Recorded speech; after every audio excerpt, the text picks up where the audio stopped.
네, MBC 뉴스데스크가 지난주에 채널A와 검찰 간의 유착 의혹을 집중 보도를 했죠. 저희 시선 집중에서도 함께 전해드린 바가 있었는데요. 근데 일부 보수 언론에서는 이 보도에 대해서 음모론을 펴고 있습니다. 이 MBC에 보도한 제보자가 극렬 친문, 친조국 성향을 보이는 사람으로 제보의 순수성이 의심된다. 이렇게 공격을 하고 나섰고요. 이것뿐만이 아닙니다. 미래통합당의 총괄 선대위원장을 맡고 있는 김종인 위원장은 지난 3일에 입장문을 냈습니다. 그러면서 친여 전문 고발꾼을 동원해 공영방송과 짜고 다른 언론사를 공격하는 것이다. 이렇게 좀 성격 규정을 하기도 했는데요.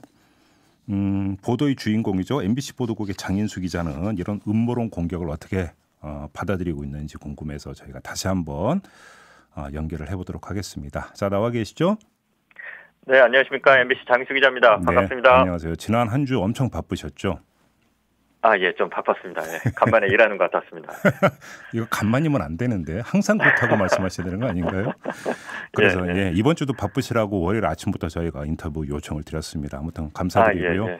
근데 일단 먼저 이거부터 좀 확인할게요. 지난주 목요일에 저희 시선 집중 인터뷰에서 그 녹음 파일을 그 홈페이지에 올린다고 하셨는데 안 올라갔어요. 이게 어떻게 됐던 거예요? 그 자료를 그날 그날이었나요? 다음 날이었나요? 일단 저희가 서류부터 다 공개를 했고요. 예. 그 채널A 기자가 보낸 편지, 그리고 저희가 이철 대표와 나눈 옥중 서면 인터뷰, 이거는 전문을 다 공개했고요. 네. 지금 빠르면은 오늘 아마 그 채널A 기자와 이철 대표 지인 측이 서로 주고받은 문자 메시지, 요거를 좀 그 준비해서 공개할까 생각 중이고요. 네. 그거를 왜 공개를 그때 안 했냐면, 예. 그냥 올릴 수가 없고 작업을 좀 해야 되는데, 그 작업이 생각보다 시간이 많이 걸립니다. 작업이라면 어떤 걸 말씀하시는 거예요? 그게 대화가 한 4시간 정도 돼요. 예. 근데 이렇게 전혀 상관없는 다른 정치인들 이름이 중간에 툭 튀어나오기도 하고요. 막 삐 처리해야 돼서? 이 기자가 욕도 많이 하고요. 예. 그 본질과 상관없는 어떤 되게 민감한 어떤 그런 그냥 정치권에 떠도는 뜬소문 뭐 이런 것도 이렇게 한두 개씩 있거든요. 그럼 이런 것들을 드러내야 되는지, 뭐 그대로 내보내야 되는지, 이런 부분들이 좀 판단이 어려운 부분이 있어서 근데 뭐 시간의 문제죠. 언젠가는 공개될 거라고 생각합니다. 기술적인 문제였군요. 그러면 알겠습니다. 그럼 오늘 이제 그 공개되는 게 채널A 기자와 이철 대표 측 간에 주고받았던 문자 메시지라고 말씀하셨나요? 조금 전에? 네네. 그럼 혹시 좀 여기서 눈길을 끄는 대목이 있습니까? 그 문자 메시지 내용 중에? 그러니까 문자 메시지에서는 중요한 얘기를 하진 않습니다. 사실. 주로 이제 언제 만날 거냐, 일정 같은 걸 정하는데. 다만 채널A 측에서는 그렇게 주장을 하죠. 이렇게 먼저 접근해 왔다. 맞아요. 먼저 접근해 왔다. 근데 이거는 뭐 녹취록까지 갈 필요 없이 그냥 문자 메시지만 봐도 굉장히 깔끔하게 정리가 되는데. 어떻게요? 그러니까 몸이 다른 건 채널A 기자입니다. 특종 욕심에. 항상 채널A 기자가 먼저 만나자고 하죠. 그러니까 이렇습니다. 논의한 부분에 대해서는 진전된 부분이 있습니다. 전화로는 그렇고 한번 뵙고 얘기하시죠. 또 다른 간부를 말하는 건 회사에서도 그만큼 비중 있게 다루고 있다는 의미입니다. 선생님, 전화 부탁드립니다. 저도 다 말씀드릴 테니 그래도 아니다 싶으시면 안 하시는 거고요. 문자하겠습니다. 이렇게 답을 하니까 네, 감사합니다. 이렇게 보내기도 하고요. 또 선생님 혹시 다음에 뵙는 일정 언제쯤 가능하실까 싶어서 문의드립니다. 내일 오전 연락드리겠습니다. 수사 관련해선 내용 많이 확인했습니다. 이렇게 보내기도 하고 또 다른 채널A 기자죠. 또 다른 채널A 기자는 대표님 채널A 땡땡땡 기자입니다. 전화 한번 주세요. 그러니까 이게 제보자는 가만히 있어요. 채널A 기자들이 늘 먼저 연락해서 한 번만 뵙자, 연락 달라, 전화 달라 이렇게 요구를 하죠. 혹시 그러면 그 최초로 연락을 취한 쪽은 어디였어요? 최초로 편지를 그 채널A 기자가 4번 연달아 보내잖아요. 제발 연락 한번 부탁드린다고. 그건 이미 공개됐으니까 그거 보시면 되고요. 채널A가 이제 먼저 접근해왔다고 하는 부분을 거기서 연락 달라고 4번의 편지에서 줄기차게 요구를 하는데 이철이 지인한테 시킵니다. 네가 한번 만나봐라. 그래서 그 편지 4장을 받고 저희 제보자가 그 연락 달라고 해서 연락 드린다. 이철 지인이다. 이렇게 편지를 보냈더라. 이게 뭐냐라고 처음에 연락을 한 번 하긴 합니다. 아니 잠깐만요. 근데 그럼 최초는 편지잖아요. 최초는 편지죠. 그래요? 그러면 그냥 정리되는 거 아니에요? 그 얘기는 그렇게? 뭐 정리되는데 뭐 예. 알겠습니다. 예. 그럼 오늘 아무튼 오늘 이제 추가로 공개되는 내용 이렇게 이제 주고받은 문자 메시지 내용이 이제 전부 다 공개가 된다 이런 말씀이시고요. 녹음 파일은 이제 어떤 이런 거 기술적인 처리 과정을 거쳐서 이제 추후에 공개할 것이다 이렇게 이해를 하면 되는 거죠? 예. 알겠습니다. 오늘 그 장인수 기자를 모시고 좀 인터뷰를 하고자 했던 주된 내용은 제가 이제 인터뷰 시작하면서 잠깐 소개해드렸던 이른바 음모론이 나오고 있어요. 네. 접하셨죠? 네네. 이런 시각 어떻게 받아들이세요? 이제 주로 제보자의 의도, 그다음에 이제 제보자의 도덕성, 이거를 많이 문제를 삼는 것 같더라고요, 조선일보가. 예. 저도 이제 뭐 조선일보 잘 안 봐서 기사를 다 꼼꼼하게 보진 못했고 그냥 그런 기사를 쓰더라 이렇게 뭐 전에만 듣긴 했는데요. 이게 전형적인 방법이죠. 메시지가 틀린 게 없고 다 맞을 땐 메신저를 공격해라. 이제 메신저의 도덕성을 공격하는 거죠. 의도 이런 것들. 굉장히 좋은 전략이라고 생각합니다. 그런 것들이 상당히 먹히는 사람들도 있습니다. 이런 걸 보면 상당히 공감하고. 아마 MBC에서 아니면 거의 웬만한 언론사 기자들 다 통틀어도 제보자 만나는 걸로 하면은 저도 어디 가서 안 밀릴 텐데 왜냐면 저는 출입처가 없고 주로 이제 제보자 만나는 사회부나 뭐 시사매거진 2580 이런 데서만 거의 한 10년을 출입했기 때문에요. 모든 제보자는 의도가 있습니다. 모든 제보자는 어떤 특정 정당의 지지자예요. 그러니까 뭐 하다못해 뭐 제가 만났던 남양유업 관련해서 대리점 제보자들도 억울하다고 전화 주시는데 소송에서 이기려고 저한테 제보하는 겁니다. 돈 문제 때문에. 그럼 뭐 기사 안 써야 되나요? 근데 이 문제를 좀 하고 싶은 이 얘기를 좀 드리고 싶은데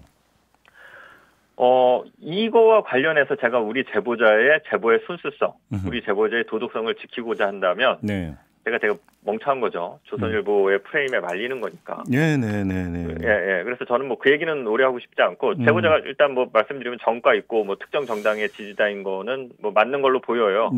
그리고 이철 대표도 원래 그런 친노니까 자기 친구도 뭐 비슷한 사람이겠죠. 그거는 뭐 저는 제보 받았을 초창기에 이렇게 크게 신경 쓰지 않았고 다만 그럼 조선일보의 의도는 뭐냐. 조선일보의 어떤 도덕성은 괜찮은 거냐 저는 이 얘기를 하고 싶은데 조선일보의 전력을 좀 따라하고 싶습니다. 조선일보의 기사가 맞냐 틀리냐 이걸 따지는 게 아니라 조선일보 자체의 도덕성을 좀 따져보려고 하고요. 조선일보의 도덕성 중에서도 조선일보 기자, 뭐 조선일보 역사 이런 얘기 하고 싶지 않고 오너가 있는 회사하고의 싸움은 아주 간단합니다. 오너를 공격하면 됩니다. 조선일보 현 오너 일가 너희들은 도덕적이냐. 제가 2018년 11월 그러니까 한 1년 5개월 전에 기사를 하나 썼는데 그 기사가 뭐냐면 TV조선 당시 대표 방종호의 딸 10살 딸이 운전기사에게 폭언하고 갑질하는 기사를 한번 썼었거든요. 그때 좀 반향이 있었는데. 그걸 장 기자가 쓰셨나요 그때? 그때 제가 녹취록이랑 녹음 파일을 공개하지 않았습니다. 그게 한 40분, 50분 분량 되는데 그때 공개된 게 MBC에서 공개된 건 한 20초, 미디어 오늘에서 공개된 것도 한 40초에 불과합니다. 그래서 앞으로 조선일보가 도덕성을 계속 문제 삼으면 저도 조선일보 오너 일가의 도덕성을 문제 삼으면서 이 녹취록을 계속 공개하겠습니다. 알겠습니다. 아무튼 그럼 장 기자의 말씀을 정리를 하면 이 제보의 순수성을 따질 게 아니라 제보의 신빙성 하나만 따지면 된다 이런 말씀으로 정리를 하면 되는 거 아니겠습니까? 지금 말씀을. 모든 제보자는 의도가 있기 때문에. 알겠습니다. 또 하나 이제 음모론을 펴고 있는 쪽에서 제기하고 있는 게 시점입니다. 왜 총선을 앞두고 이걸 터뜨리느냐. 결국은 총선을 뭔가 염두에 두고 몰아가기 아니냐 이런 식으로 또 주장을 하던데요. 그러니까 왜 총선을 앞두고 이런 취재를 해갖고 제가 이런 보도를 하게 만듭니다. 그러니까 고민을 했어요 저희도. 총선이 있으니까 총선을 지나고 나서 보도를 할까? 뭐 저도 처음에 한번 그런 생각을 해봤는데 뭐 그것도 이상하잖아요. 총선을 의식한 보도 아닙니까 그것도. 취재가 됐을 때 보도하는 게 가장 맞죠. 그런 걸 신경 안 쓰고 기자는. 근데 하필이면 총선을 한 달 정도 앞두고 이런 취재를 시작했고 저희한테 제보가 들어와서 취재가 끝나는 대로 곧바로 보도한 겁니다.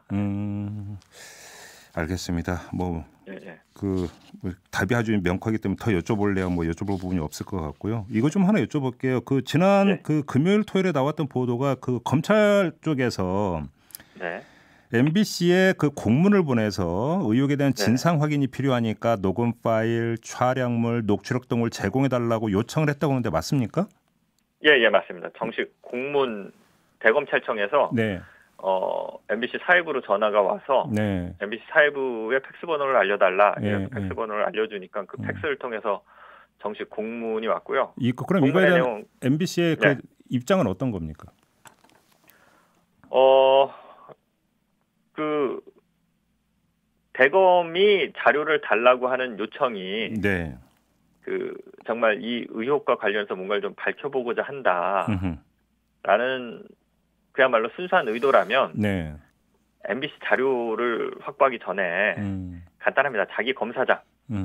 그게 더 쉽잖아요. 외부 기관으로부터 자료를 달라고 하는 거는 시간도 오래 걸리고 외부 기관이 줄지 안 줄지도 모르고 MBC가 MBC의 자료를 공개하는 것만큼 쉬운 게 없지 않습니까? 검찰은 검찰의 자료를 공개하면 됩니다. 그러니까 그 검사장이 핸드폰 보면 됩니다. 채널 A는 채널 A 기자의 핸드폰 보면 되고 그래서 그 핸드폰의 통화 내역이 어떻게 되는지 실제로 전화를 양측이 주고 받았는지 녹음 파일, 녹취록이 있는지 확인하면 되는데 이제 그거는 확인을 안 하고 있죠, 검찰에서. 그리고 MBC의 자료를 달라고 하는 거죠. 이거는 저는 그렇게 봐요. 니들이 뭘 갖고 있는지 우리가 궁금해 죽겠거든. 그러니까 그걸 좀 한번 확인해봐야 우리가 좀 대응을 잘 할 것 같아. 뭐 이런 의도로 봐요. 그럼 지금 당장은 응할 생각이 없다 이렇게 일을 해도 되는 겁니까? 그 자체 조사가 성의 있게 진행되면 뭐 저희가 갖고 있는 자료 뭐 저희 맞지만 서류 같은 거 다 공개했잖아요. 이미 녹음 파일 빼놓고는. 그걸 뭐 검찰에 안 주겠다. 그게 막 되게 비밀이다 이런 게 아니라 이미 상당 부분 다 보도가 돼서. 그렇죠.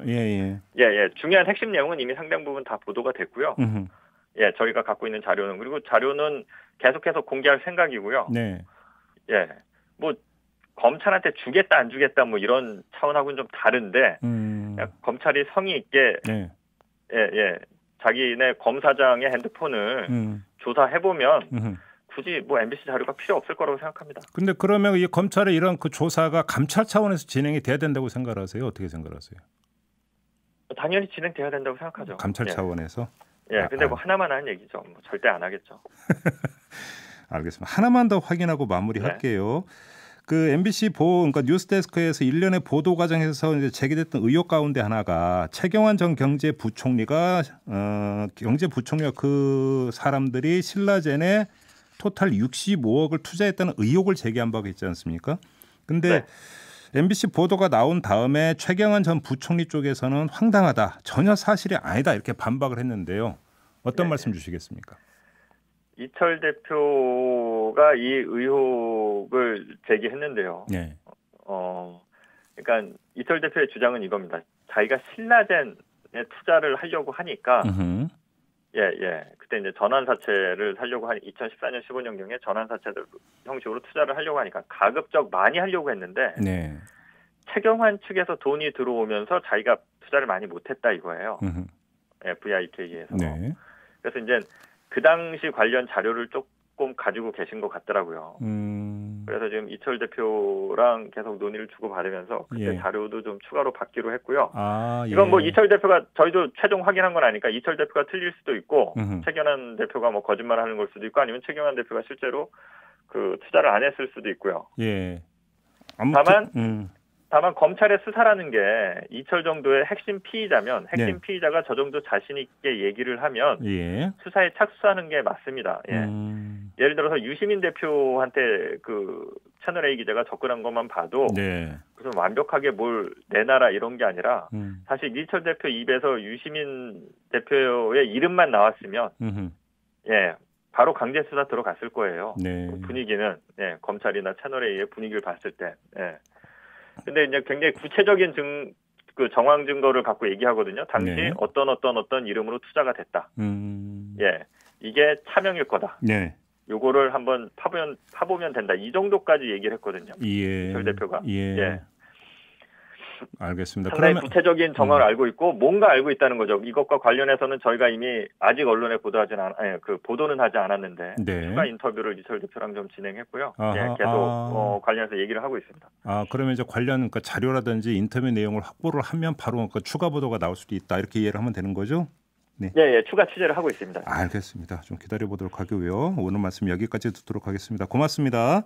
예, 감사합니다. 네, 지금까지 MBC 보도국의 장인수 기자와 함께했는데요. 인터뷰 과정에서도 나왔습니다만 이 문제를 바라보는 일부 언론의 시각 이거에 대해서는 좀 저희가 정밀 분석과 검토가 필요하다고 생각했습니다. 그래서 내일 또 한번 다른 인터뷰를 좀 진행할 계획인데요. 정준희 교수와 함께 이 문제를 다루는 언론 보도의 문제점에 대해서 한번 짚어볼 계획입니다. 내일도 좀 많은 기대 부탁을 드리고요. 자, 이렇게 마무리하겠습니다.